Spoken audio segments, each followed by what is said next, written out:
comes from his colleague and friend at Harvard Law School, Charles Ogletree. My videotape.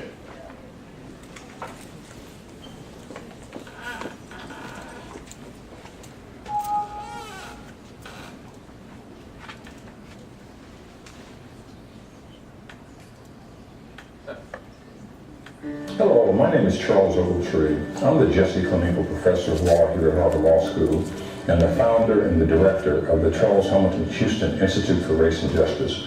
Before my time at Harvard, however, I served as a public defender in Washington, D.C. for 8 years.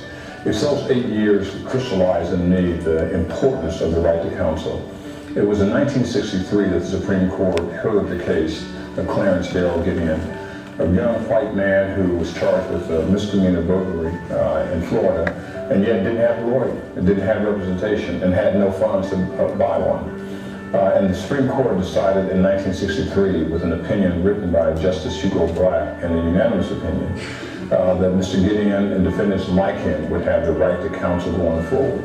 It was a tremendous opinion in 1963 and resonates with us now in terms of what the Supreme Court could do. What made all this significant was not just the Gideon decision, but there was a young man from New York who was a Harvard College graduate in 1948 who wrote a book called Gideon's Trumpet. That young man was Anthony Lewis. Anthony Lewis was a journalist, but he also understood the importance of law. He won the Pulitzer Prize more than once because of his successful writing. And he also made it clear that he was not only concerned about the right to counsel, but he was concerned about civil rights.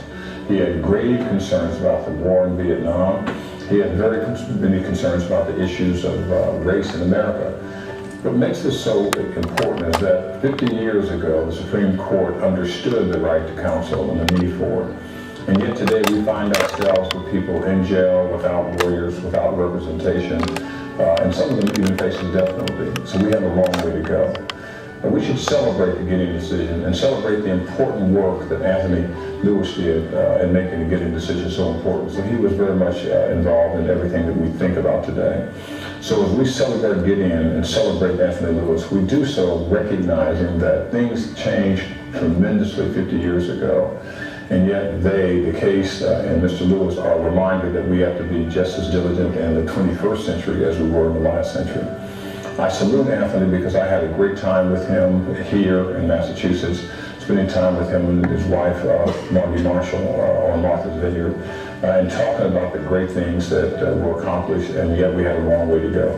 He even came to my house recently when we met with President Obama to celebrate his running for a second-term election. And it just reminded us that we've come a long way in 50 years, but we still have a long way to go.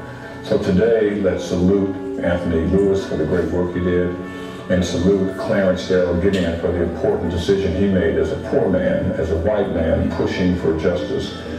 And I hope that those who are the babies of Gideon, those who were born before 1963 or right after 1963, will remember that it is an important decision that we all have to fight for.